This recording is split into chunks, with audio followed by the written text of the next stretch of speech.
Hello everyone, welcome back to our YouTube channel mentor NSA. मैं तान्या सिंह आप लोगों का अपने यूट्यूब चैनल पे बहुत बहुत स्वागत करती हूँ। तो आज की इस वीडियो में मैं आप लोगों के लिए लेके आई हूँ क्लास 10th साइंस का chapter number 1 chemical reactions and equations का पार्ट 2। इससे पहले पार्ट 1 हम अपने यूट्यूब चैनल पे अपलोड कर चुके हैं।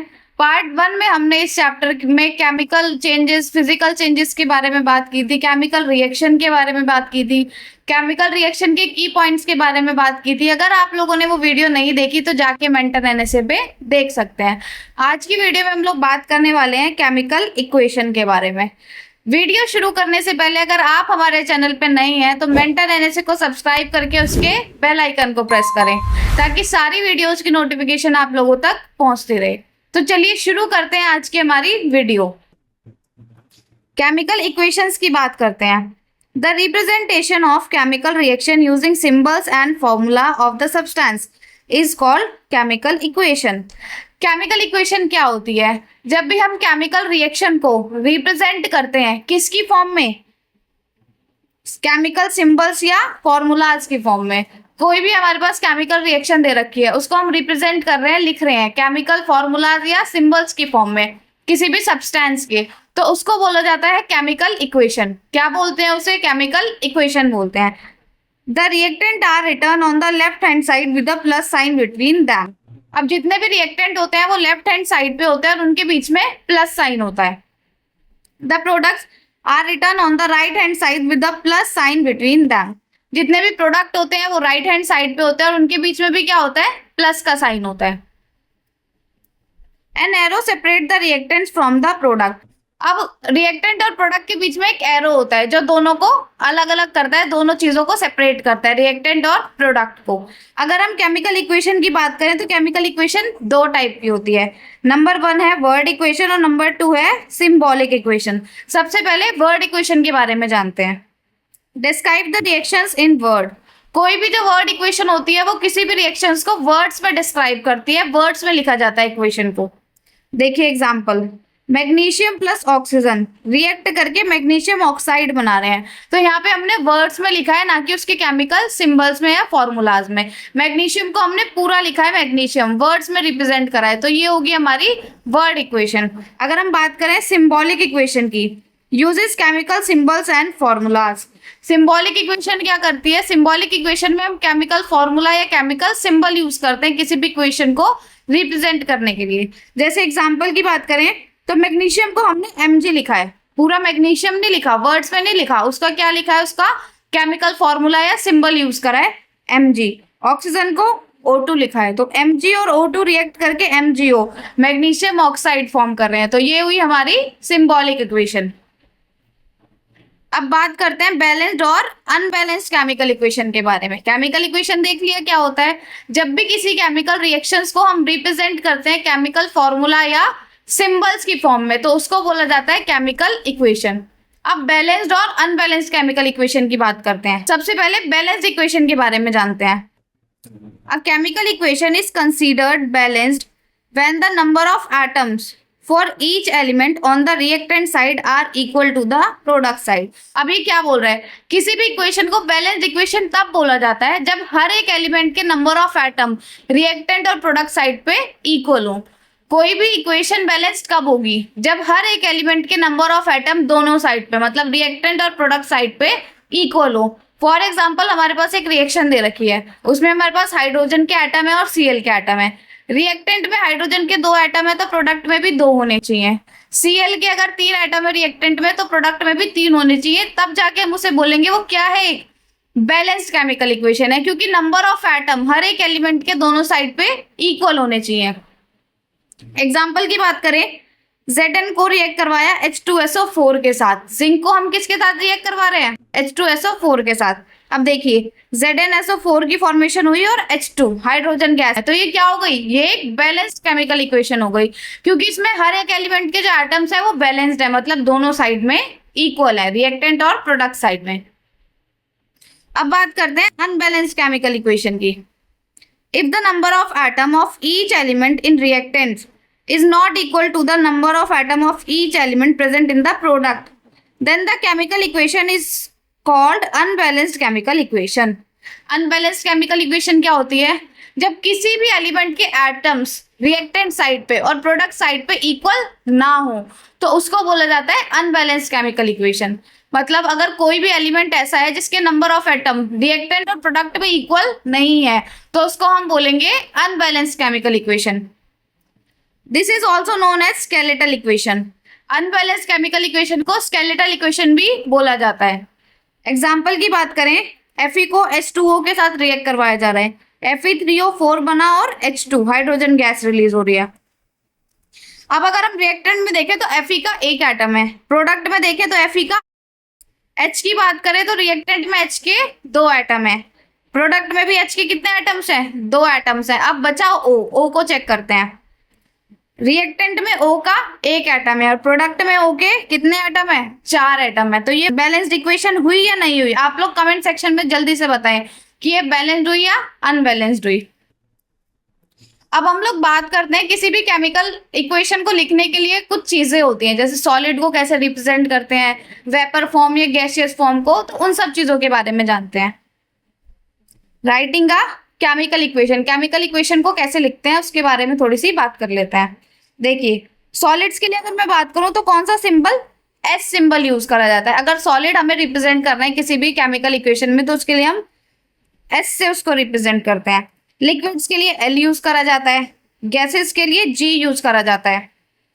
एक्वस सॉल्यूशन अगर आपको रिप्रेजेंट करना है किसी भी केमिकल इक्वेशन में कि यहाँ पे कोई एक्वस सॉल्यूशन है तो उसको हम एक यू से रिप्रेजेंट करते हैं।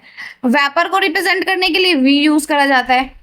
अब कुछ रिएक्शंस ऐसी होती है, हमने पढ़ा था कि कुछ रिएक्शंस ऐसी होती है जिनमें हीट अप्लाई करवानी पड़ती है हमें, मतलब हम उनको हीट सप्लाई करते हैं। तो जब भी हीट अप्लाई कराई जाती है रिएक्शन में, वो कौन सी रिएक्शन होती है? जल्दी से कमेंट सेक्शन में इसका आंसर बताएं। अब देखिए, जब भी हम हीट अप्लाई करते हैं रिएक्शन में तो उसके लिए हम ट्राइंगल यूज करते हैं। ये जो सिंबल है ये दिखाता है कि इस रिएक्शन में हीट अप्लाइड करी गई है।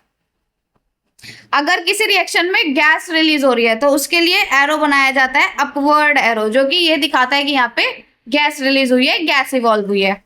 अब अगर बात करें कहीं पे प्रेसिपिटेट फॉर्म हो रहा है, क्या हो रहा है? प्रेसिपिटेट फॉर्म हो रहा है। प्रेसिपिटेट क्या होता है? एक इनसॉल्युबल सॉलिड होता है जो कि किसी भी सॉल्यूशन में डिसॉल्व नहीं होता। अगर किसी भी इक्वेशन में, किसी भी रिएक्शन में प्रेसिपिटेट फॉर्म हो रहा है तो उसके लिए हम क्या करते हैं? डाउनवर्ड एरो बनाते हैं। डाउनवर्ड एरो शो करता है प्रेसिपिटेट की फॉर्मेशन को। कंसंट्रेशन की बात करें तो कंसंट्रेटेड एसिड के लिए ये यूज करा जाता है CONC और डाइल्यूट एसिड्स के लिए यूज करा जाता है DIL। तो ये हमने बात की कुछ सिंबल्स की जिनको हम यूज करते हैं किसी भी केमिकल इक्वेशन को रिप्रेजेंट करने के लिए, लिखने के लिए। अब बात करते हैं बैलेंसिंग के बारे में। हमने पढ़ा कि 2 तरह की इक्वेशन होती है, बैलेंस्ड और अनबैलेंस्ड। अब अगर हमारे पास कोई अनबैलेंस्ड इक्वेशन है तो उसको बैलेंस्ड कैसे करते हैं, उसके कुछ स्टेप्स हैं, उनके बारे में जानते हैं। Steps to balance a chemical equation. किसी भी केमिकल इक्वेशन को बैलेंस करने के स्टेप्स क्या क्या हो सकते हैं? स्टेप 1 होता है आइडेंटिफाई रिएक्टेंट्स एंड प्रोडक्ट्स। सबसे पहले जो हमें इक्वेशन दे रखी है उसमें हमें ये आइडेंटिफाई करना है, ये जानना है कि रिएक्टेंट साइड कौन सी है और प्रोडक्ट साइड कौन सी है। स्टेप 2 है राइट द स्केलेटन इक्वेशन। अब आपको पता चल गया रिएक्टेंट कौन है और प्रोडक्ट कौन है, तो अब उस इक्वेशन को हम लिख देंगे। स्केलेटन इक्वेशन जो है, मतलब जो अनबैलेंस्ड इक्वेशन दे रखी है, अब हम उसको एज इट इज लिख देंगे। रिएक्टेंट की साइड पे रिएक्टेंट और प्रोडक्ट साइड पे products. Step 3 enclose the formulas in boxes. अब जितने भी फॉर्मूलाज हैं उन सबको बॉक्सेस में बंद करना है। क्या करना है? बॉक्स में बंद करना है। जैसे हमारे पास नीचे हमने प्रैक्टिस के लिए कुछ क्वेश्चन ले रखे हैं। सबसे पहले H2 + O2 gives H2O। अब अगर इसमें मैं बात करूं H2 और O2, ये तो हो गई रिएक्टेंट साइड, और अगर H2O की बात करूं तो ये हो गई प्रोडक्ट साइड। हमने आइडेंटिफाई कर लिया रिएक्टेंट कौन है और प्रोडक्ट कौन है। अब क्या करना था? स्केलेटल इक्वेशन लिखनी थी, वो हम लोग लिख चुके।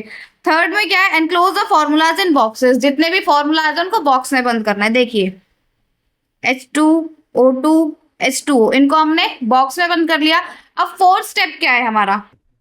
Count and list the number of atom of each element on both side. अब दोनों साइड पे, रिएक्टेंट और प्रोडक्ट पे, हर एक एलिमेंट के जो एटम्स हैं उनको काउंट करना है और उनकी एक लिस्ट बनानी है। चलिए बनाते हैं। HO HO। रिएक्टेंट साइड पे H कितने हैं? 2 एटम है। ऑक्सीजन के भी 2 एटम है। लेकिन प्रोडक्ट साइड पे अगर देखें तो H के 2 एटम है, लेकिन ऑक्सीजन का 1 एटम है। क्लियर इतना? अब आगे बात करते हैं, start balancing of different element. अब डिफरेंट एलिमेंट जो है उनको बैलेंस करना स्टार्ट करना है।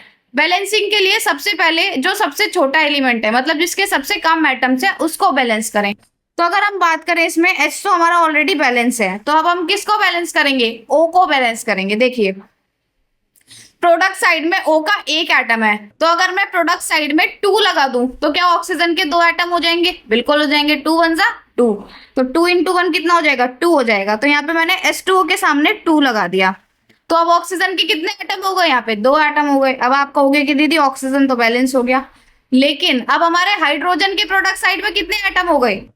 4 एटम हो गए। कितने एटम्स हो गए? 4 हो गए।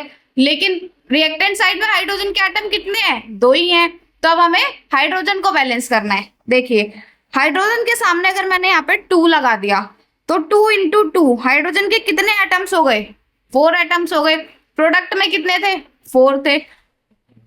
आगे बात करते हैं, use coefficient to balance the atoms. अब अलग अलग कोफिशिएंट यूज करके एटम्स को बैलेंस करना है, जो कि हमने कर लिया, हाइड्रोजन को भी और ऑक्सीजन को भी। जो लास्ट स्टेप है, recheck and balance remaining elements. अब दोबारा से रीचेक करना है और अगर कोई एलिमेंट रह गया तो उसको बैलेंस करना है।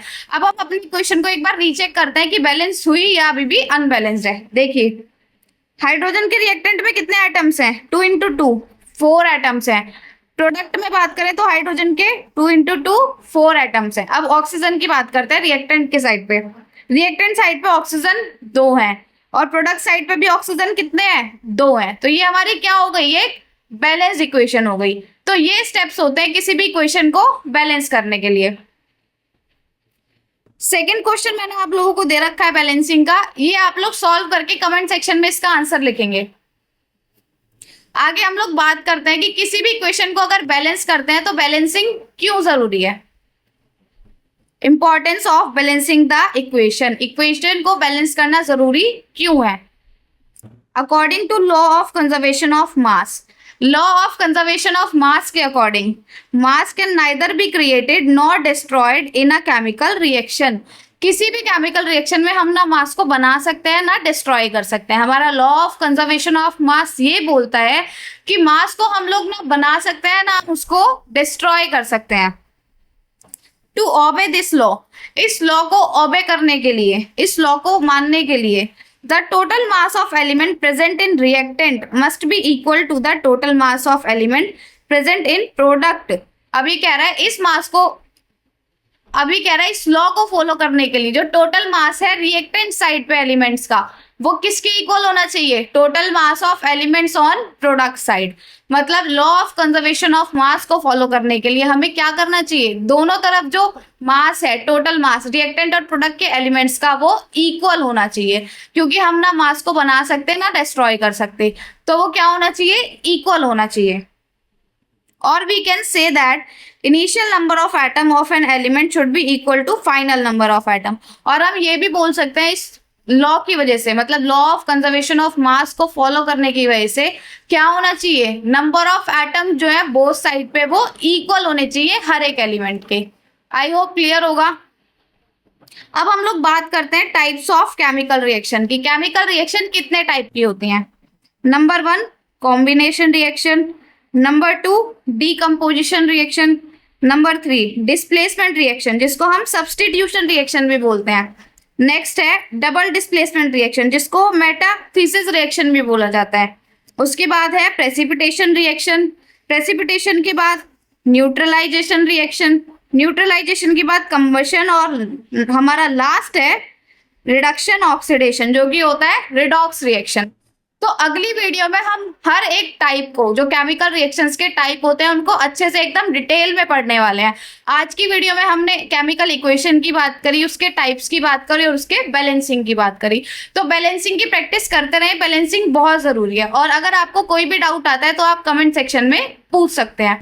तो ये थी हमारी आज की वीडियो केमिकल इक्वेशंस के बारे में। हमारी नेक्स्ट वीडियो जो होगी उसमें हम केमिकल रिएक्शंस के टाइप को पढ़ेंगे। तो अगर आज की वीडियो आप लोगों को हेल्पफुल लगी हो, बैलेंसिंग समझ में आई हो, तो हमारी वीडियो को ज़्यादा से ज़्यादा लाइक करें, शेयर करें और हमारे चैनल को सब्सक्राइब करके उसके बेल आइकन को प्रेस करें। मिलते हैं नेक्स्ट वीडियो में। Bye bye.